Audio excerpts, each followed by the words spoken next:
This Saturday night at Madison Square Garden in New York City, Gennady Triple G Golovkin, the guy many call the best middleweight in the world, puts his titles on the line against the toughest challenge of his career to date, one of the hardest punchers in the sport, Canada's David Lemieux. These guys are unifying titles at 160 pounds. And in the co-feature, the fighter that many are calling the best on the planet, pound for pound, Roman Chocolatito Gonzalez, puts his flyweight title on the line against the most experienced, most accomplished fighter he's ever faced as a professional, the Hawaiian punch, Viloria. I'm excited for this one. I know you guys are excited. I'm Michael Montero. This is Montero on Boxing. Fight preview, big drama show style.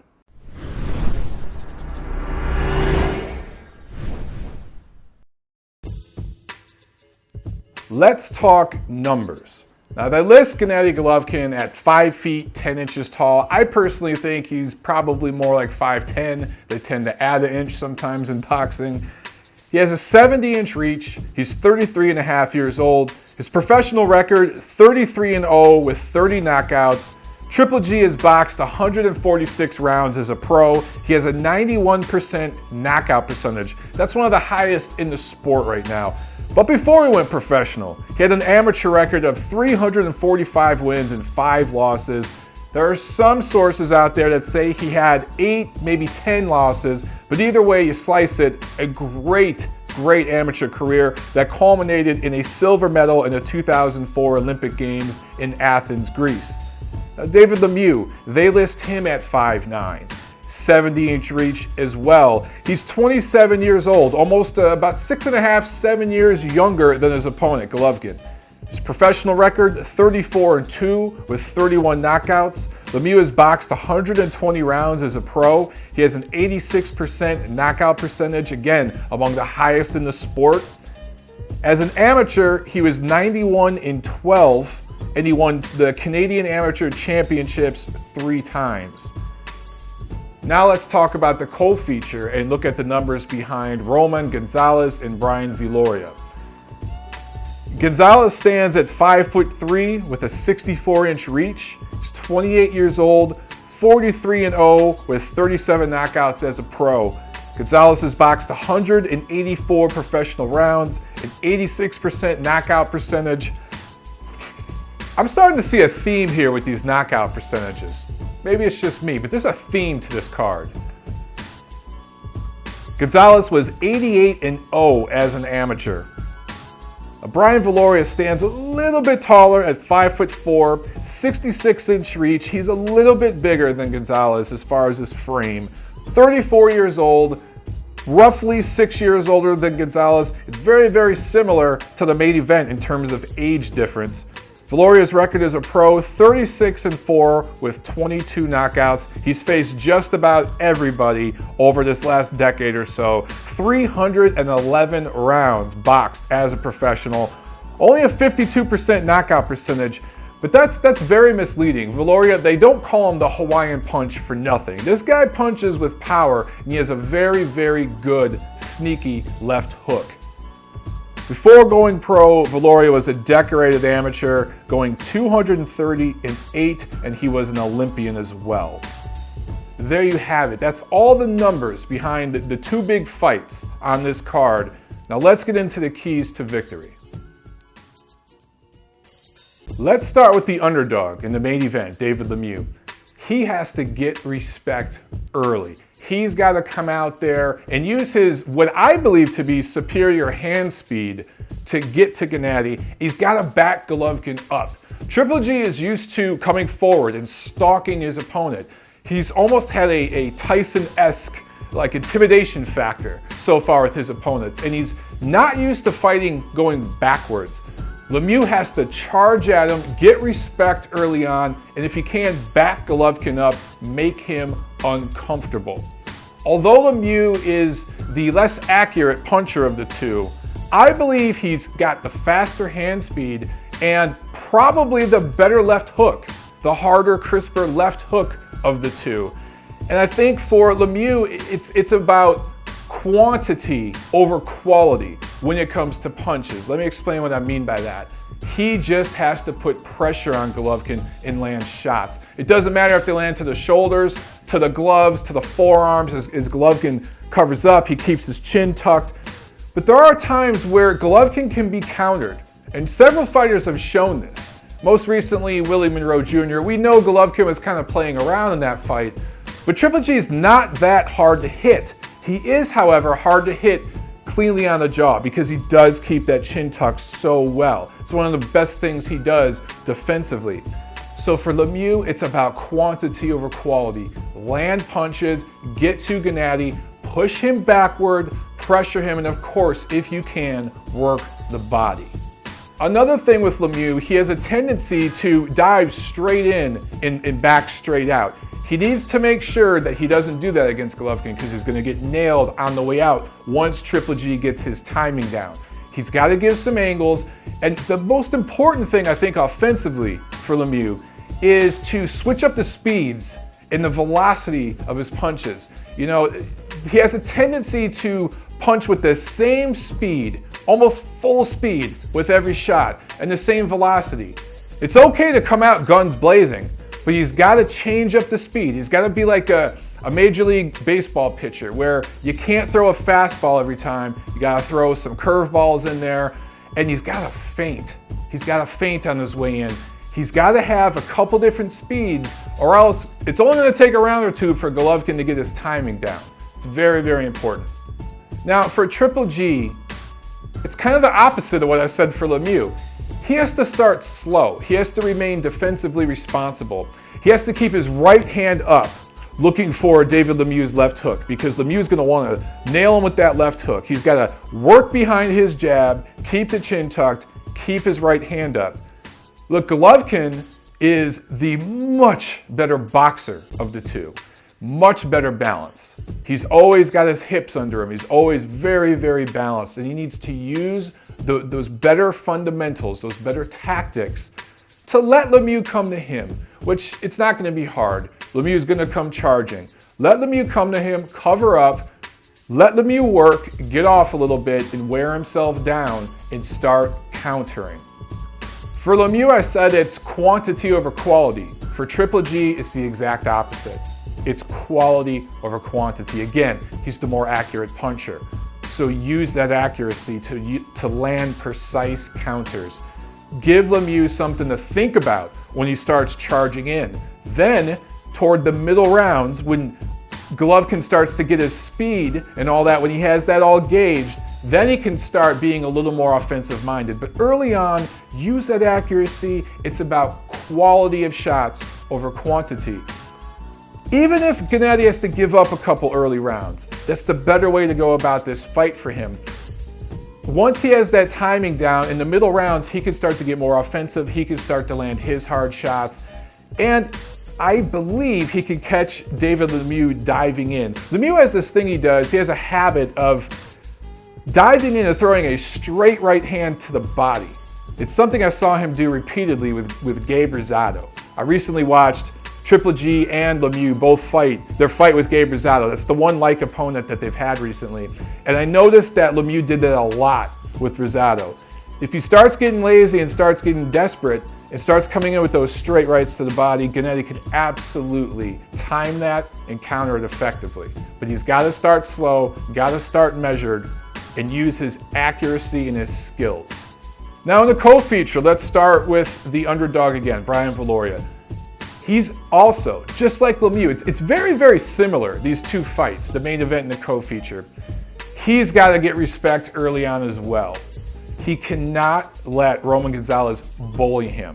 He's got to show that, again, I talked about the 52% knockout percentage. Hey, I'm the bigger guy in here. I'm the more experienced guy. I'm not going anywhere. You're not just going to steamroll me like you have your recent opponents. Then, Viloria has to use movement. I believe he's the overall better mover of the two with his feet. I think Roman Gonzalez kind of can get a little heavy-footed, if that makes any sense. He gets a little heavy in the feet. I think Viloria has a little more pep in his step, and he's got better movement around the ring. After getting some respect early on, Gonzalez is going to come to him. If he can land some nice shots that make Gonzalez think a little bit, make him think twice before just coming in there, make him a little more hesitant, then start to use movement, then start to use angles. He's got to have that switch in the game plan. I'm not sure which round he needs to do it, maybe around the third or fourth, toward the middle rounds. He's got to start using movement. He's kind of got to become the matador to the bull. And if he can take Gonzalez late into a fight, then he's got a chance. Gonzalez is not used to going late in fights. In fact, the last time he went 12 rounds was against Juan Francisco Estrada, I believe, in 2012. And that was one of the more competitive fights of Gonzalez's career to this point. And Viloria had a very, very close fight with Estrada as well. I believe it was a mixed decision, or majority decision, split decision. He fought very competitively, lost that fight, but that's a like opponent between the two of them. If Viloria can take Gonzalez late into the fight and then maybe make one last hard charge, he's got a chance. For Chocolatito Gonzalez, it's real simple. His keys to victory: cut off the ring, pressure, pressure, pressure, go to the body to slow Viloria down if he tries to box, and just wear down the older, much more worn opponent. Viloria has been, as I said before, almost twice the amount of rounds as a pro, and he had a very, very long amateur career. He's been around in some very, very tough fights with some very, very good fighters. Wear down the older man. Pressure, pressure, pressure. Cut off the ring, start at the body, and then go upstairs as the middle rounds, as the fight progresses. Let's talk X factors. These are just little psychological edges that I think each fighter has in them. For Triple G, it comes down to experience.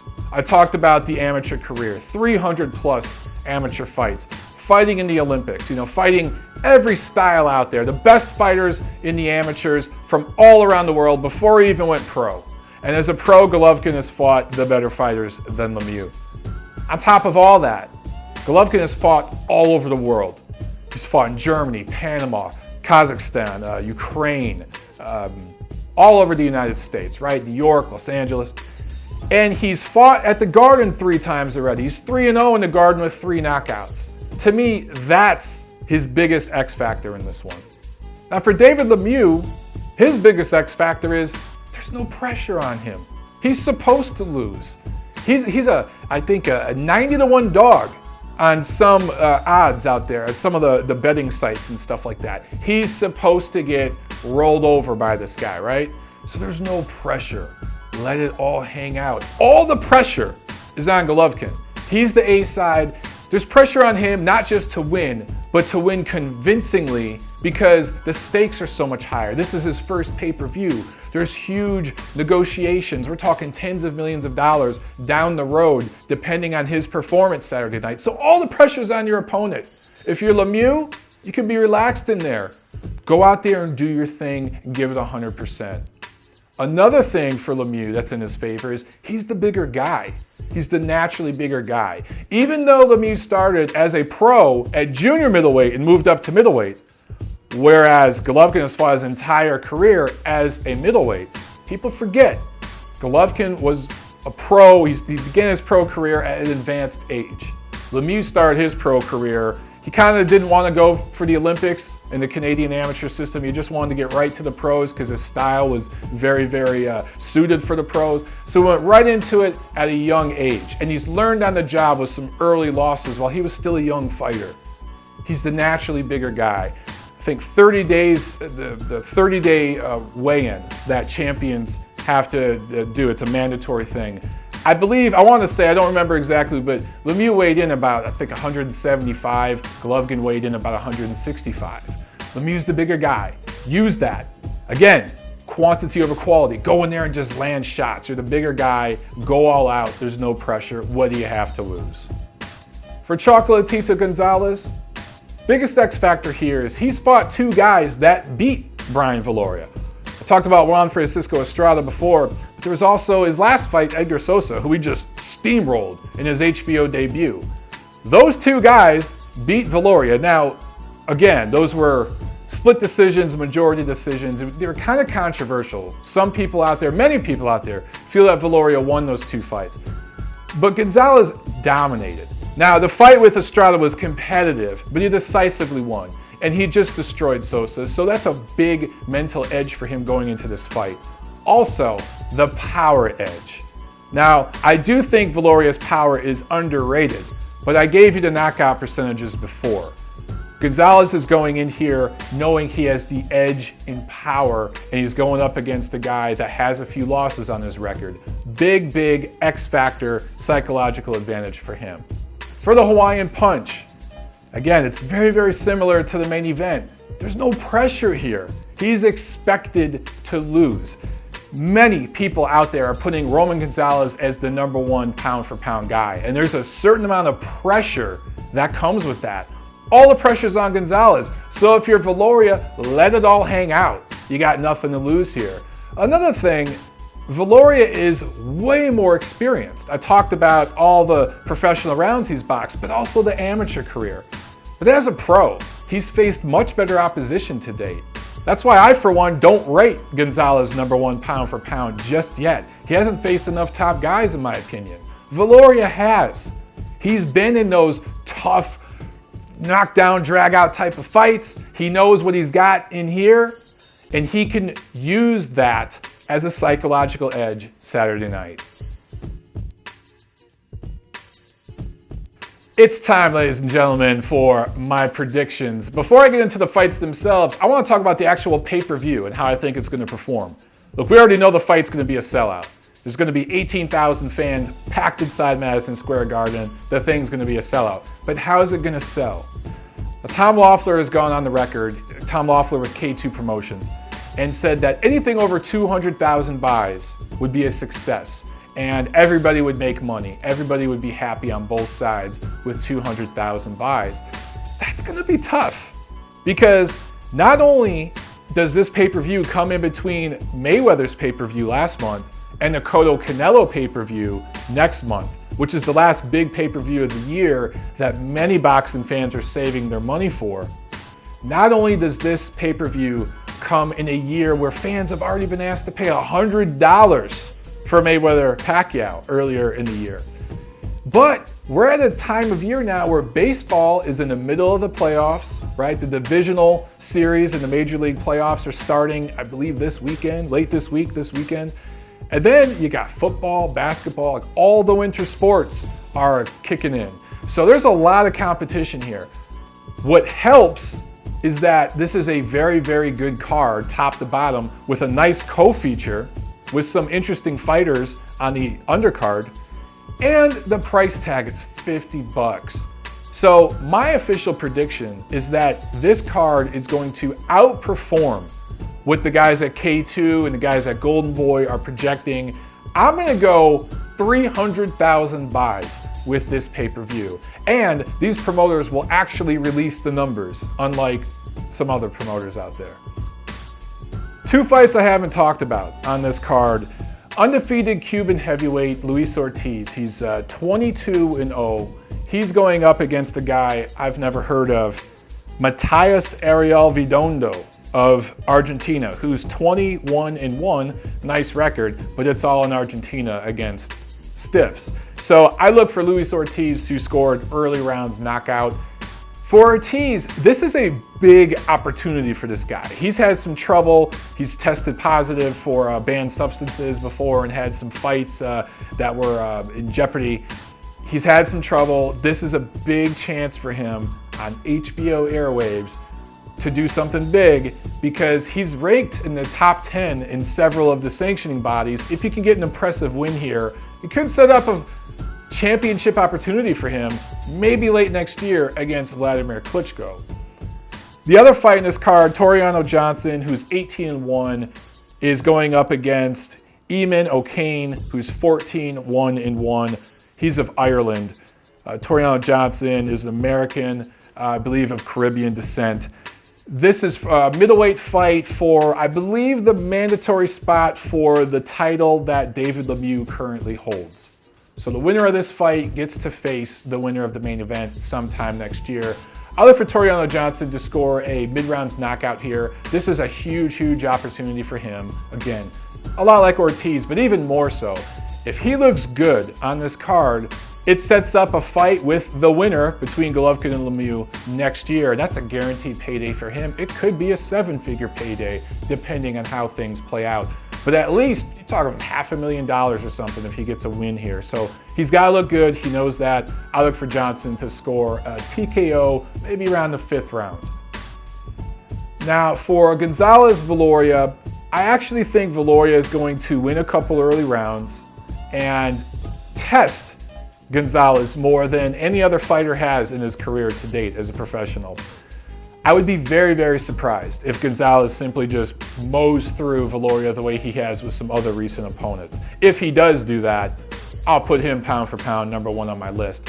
I just don't think that's going to happen. I think Viloria is going to win some early rounds and make some adjustments in there. And he's going to force Gonzalez to make adjustments. However, I do think that the younger, stronger guy, Chocolatito, is going to wear down the Hawaiian punch and score a TKO win somewhere in the 9th or 10th round.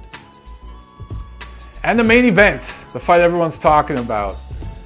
I think David Lemieux going to win some early rounds. I think Golovkin's going to start very, very slow and measured, just like I said he should in my keys to victory.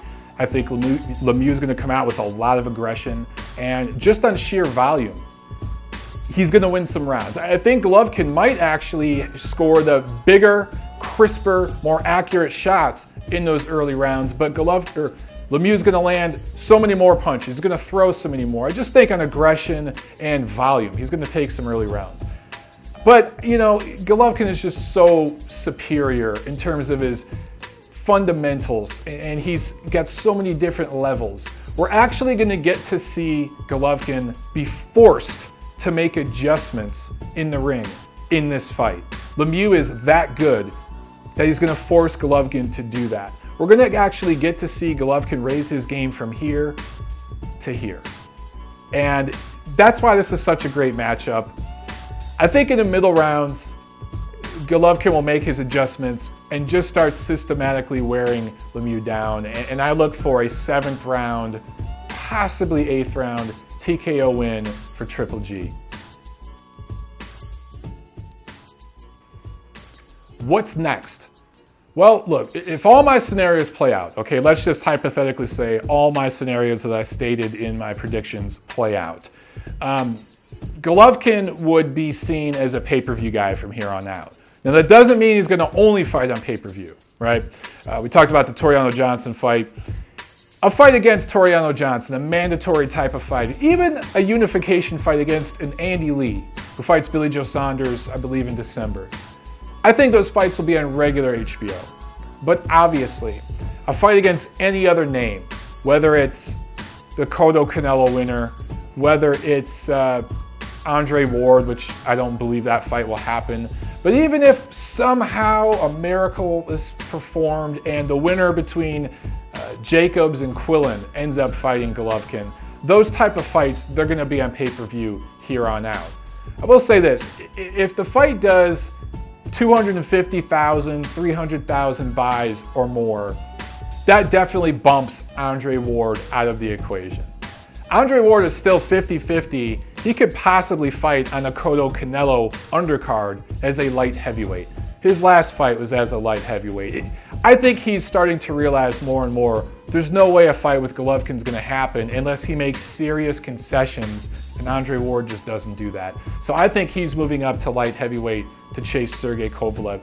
So for Gennady Golovkin, big, big business from here on out. His paydays go up, everything. And that means, you know, he wants to keep fighting 3-4 times a year. I just don't know if that's going to happen. Because when the pay scale jumps up, I don't think a lot of fans realize Gennady's only been making just over $1 million since the last, I want to say his fight with Marco Antonio Rubio late last year was just under $1 million. And he didn't start getting $1 million until this year. Don't quote me on that. But it's been right there, $1 million. After this, his rate goes up. It at least doubles, right? Because he's proven he can make that money. The good part about that for boxing fans is that right now Golovkin is seen as very high risk, low reward. after this Saturday, if everything goes the way I think it will, he's going to be very high risk, very high reward. David Lemieux is getting over $2 million for this fight with Golovkin, and that's in the first pay-per-view. And you look, David Lemieux hasn't had a payday anywhere near that. So after this business is taken care of and things go well, and if Golovkin proves he's top 10 generator in the sport, possibly top 5, guys are going to start lining up to fight him. They're going to want that money. They're going to start calling him out. Now, Lemieux, if he loses, which I think he will, he doesn't really lose out that bad. He makes $2 million, like I said. And look, he could maybe face the winner of Cotto-Canelo. If Canelo wins and Lemieux performs well Saturday night, they both are with Golden Boy Promotions. Who's to say that Lemieux couldn't work himself into another opportunity to face Canelo? Golden Boy Promotions isn't going to throw Canelo up against Gennady Golovkin ASAP. That's going to be the biggest fight in boxing. That's probably not going to happen until 2017. So Lemieux will be in position, as long as he fights well Saturday, to go up against Canelo possibly, or any of the other guys at middleweight holding titles. If Lemieux scores the upset and beats Gennady Golovkin, I think the obvious thing for him would be to do a rematch against Golovkin in Montreal. And this time he'd get the bulk of the money and he'd get everything his way. He would dictate the terms.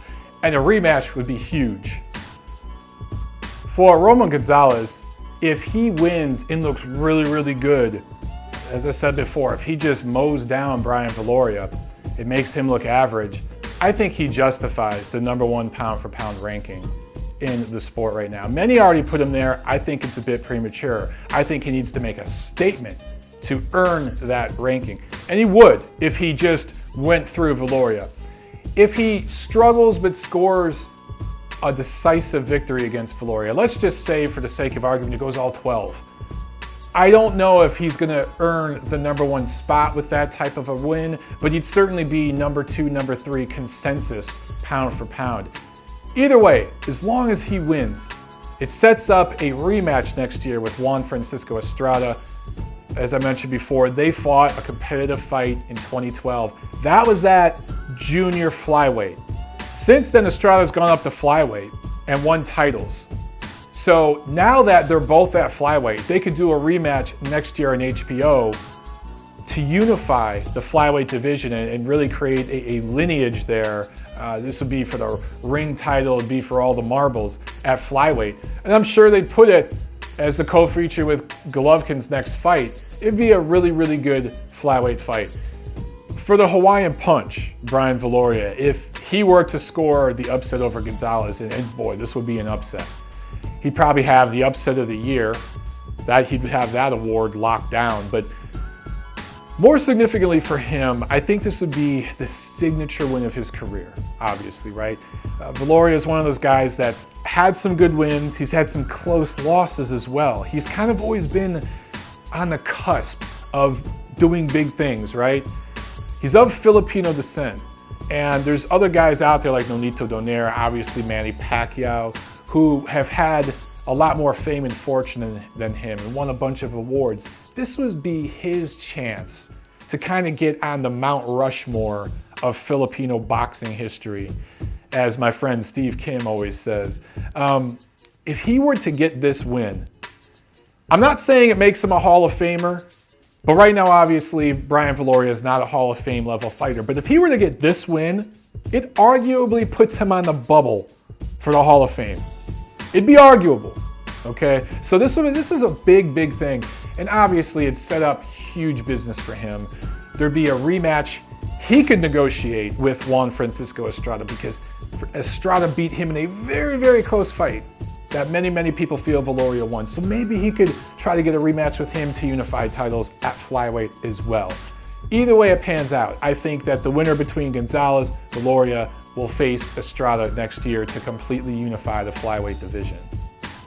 As I mentioned earlier, for Luis Ortiz, I think he's going to work himself into a possible title challenge against the heavyweight champion of the world, Vladimir Klitschko.